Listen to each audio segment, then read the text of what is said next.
Yan, pinakuluan po siya sa tubig dagat. Yan po ang aming gata. Ugsala karon. Nasa La Playa Beach Resort po tayo para sa last swimming day ni LE sa Pilipinas bago tayo bumalik sa Korea, mga kabisdak.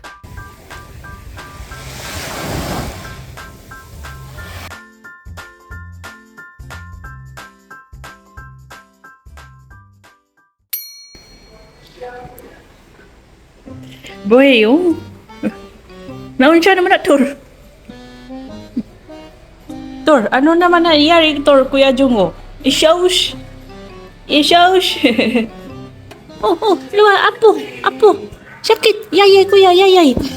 Mayayay, kuya. Hello mga kabisdak!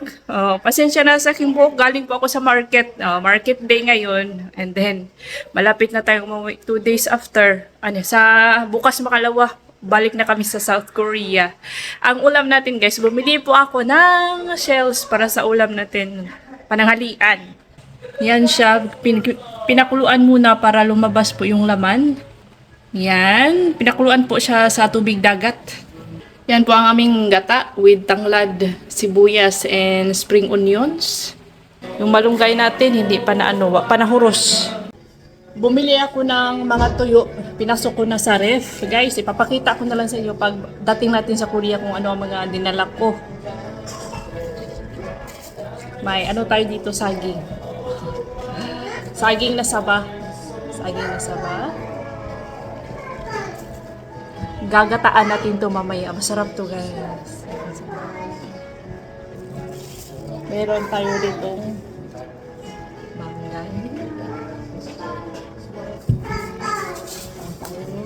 Avocado. Bukas may hinog na to. Avocado. Yum yum. Meron tayong mga bibingka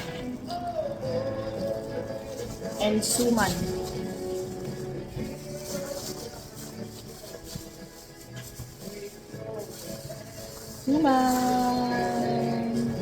Suman.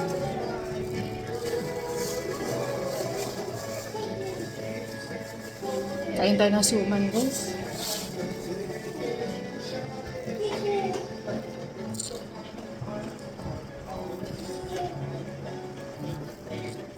Si Little Insoy kumain na po ng watermelon.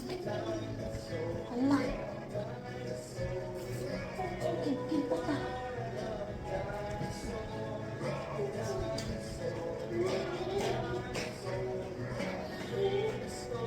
Arthur galing sa kwarto ko. Ng halongkat si Arthur.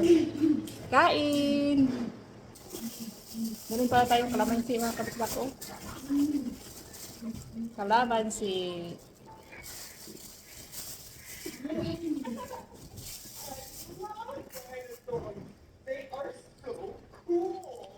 May towel dyan kasi maliligo kami ni Little Izzy sa pool.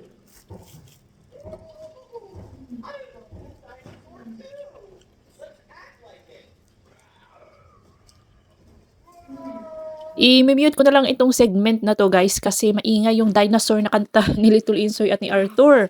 So, alam kong sabik na sabik kayo, naghintay na kayo sa ating Korea vlog. Ay, stay put lang kayong lahat mga kabisdak ha kasi may dalawa pa tayong episode. 2 last episodes ng ating Philippine vacation. Hintay-hintay lang mga kabisdak. Dalawa na lang po ang natitira. I-upload ko po ang lahat ng ating Philippine vacation vlog kasi sayang din naman ang ating effort sa pag-video, no? At para remembrance ko na din mga kabisdak, manood na kayo. Manood na lang kayo. And then after sa last 2 is Korea vlog na guys. Nakalimutan kong ipakita sa inyo sa ating live. Salamat pala sa lahat ng nanood ng ating live pagdating namin dito sa South Korea. Hindi ko na ipakita ang binili kong tuyo, mga tuyo. At itong bibingka, hindi ko na dinala guys. Itong saging, hindi man bawal man ang saging at mangga at abukado. Ang bibingka kasi luto na, pwede siya. Pero kapag mga hilaw like fruits ay bawal po yan guys. So ito na ang ating pinakuluan sa tubig dagat mga kabistak, ang ating shellfish. Yung ano, iba is nag-ano, lumabas yung kanilang mga meat, yung iba naman is mga stubborn, mga gahig, oh, hindi lumabas yung iba. Yan, oh, yan ang target natin, oh. Masarap po itong shellfish na 'to, nakalimutan ko ang kanyang pangalan, oh. Paki-comment po sa nakakilala ng shellfish na 'to, masarap po siya pero marami siyang mga scams.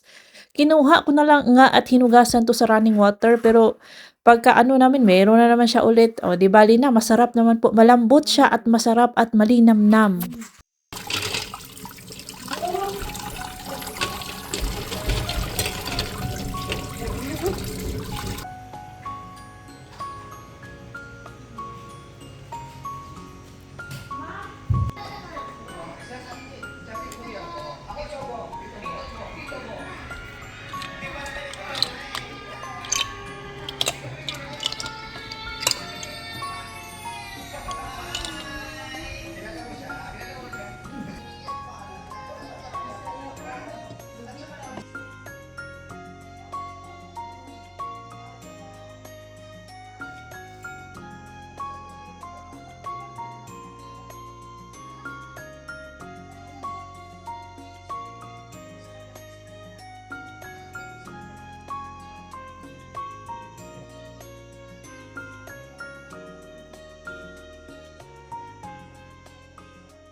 May nabasa po akong comment kagabi, parang Chinese yata yung ating viewer.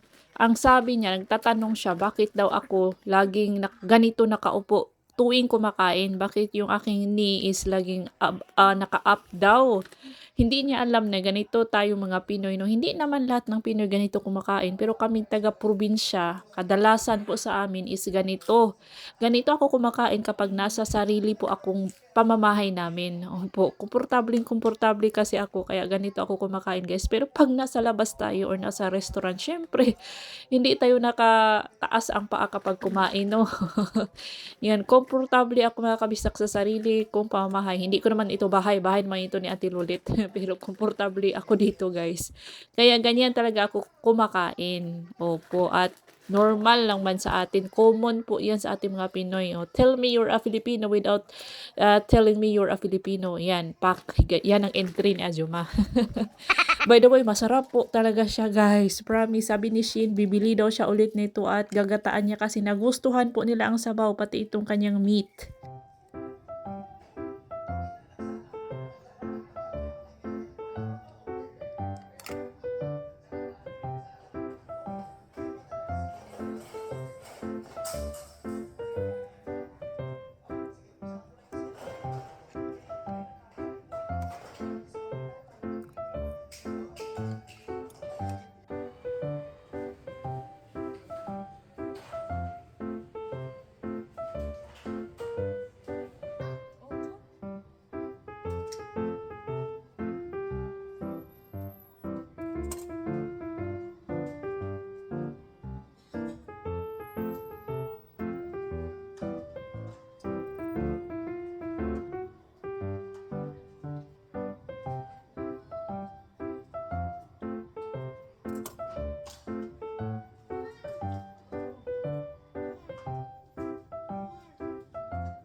May nakita po akong abukado sa merkado. Oh, nagpakita ang abukado before ako bumalik sa Korea, guys. Buti na lang talaga kasi matagal na ako naghahanap nito at nagki-crave talaga ako ng hinog na abukado, mga kabisdak. Kahit na medyo pricey siya, ay pinikit ko na lang ang aking mga mata, charot. Ang paborito kong gawin dito is lamawon. Gawin siyang puree, lagyan mo ng gatas at saka sugar, tas ilagay sa ref. Ay, napakasarap. Ano po ang paborito niyong ginagawa niyo sa inyong abukado? Anong paborito niyong recipe sa inyong abukado? Recipe ba? Sa akin, simple lang yung nilamaw na abukado ay namnam. Walang katulad, walang kasing sarap sa abukado. Pinakamasarap ang abukado na tropical fruit. Ano? For me, itong mangga, hinog na mangga, abukado, rambutan, durian, marang, mga masasarap, bayabas, jackfruit. Marami po tayong masasarap na tropical fruit. At eto guys, opo, nagpalinis ako kasi grabe nakapangit ng aking mga kuko kaya pinalinisan ko bago ako makabalik. Yan na po ang ating avocado pagkasarap-sarap at kumain na din ako ng bibingka mga kabisdak. 'Di ba may plano po tayong magpa-treatment sa aking hair ay hindi na po natuloy ang treatment sa susunod na dekada na siguro. By the way, ang sarap-sarap ng ating avocado. Kain mga kabisdak!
Ada angay si Jas ijang kuan shades.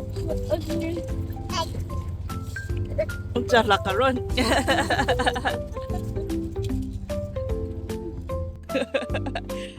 Turo. Ator.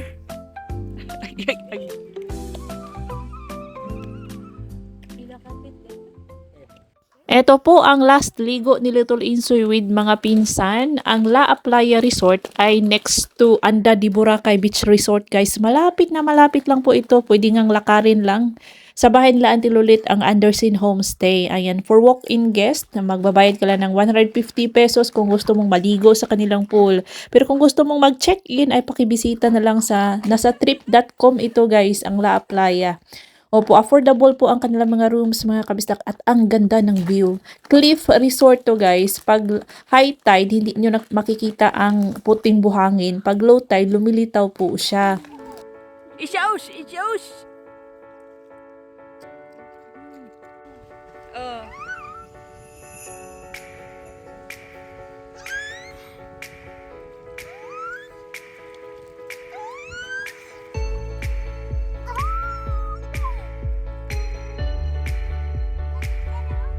Suli ya, iso ginagpulit.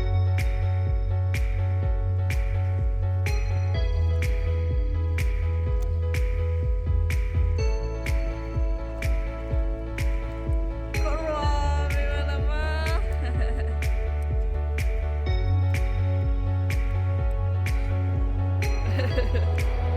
Kada lang kasi. Di lagi na utugkan. Hawid-hawid ra na. Na.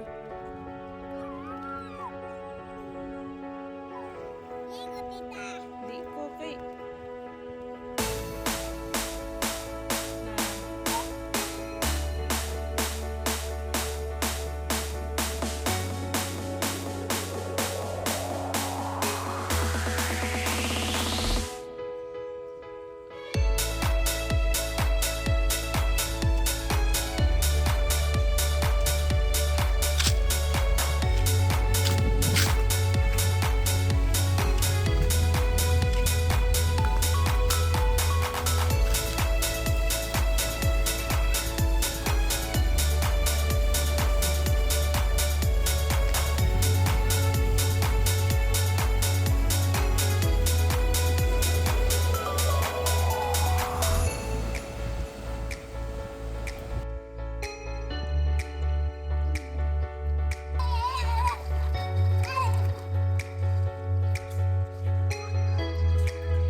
Grabe.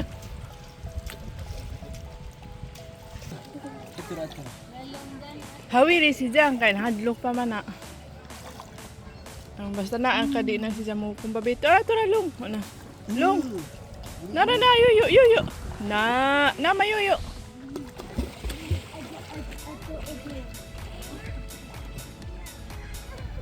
Wa na malagi na naa pa day shorts.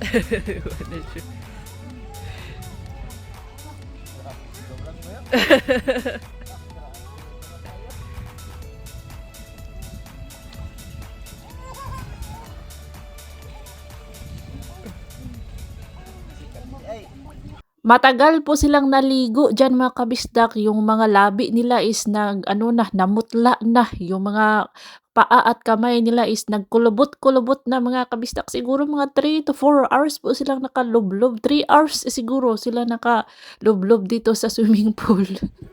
Opo, sinulit talaga ng mga bata hanggang sa umuwi kami mga 6:30 na. And that's all for today's video. See you on our next vlog.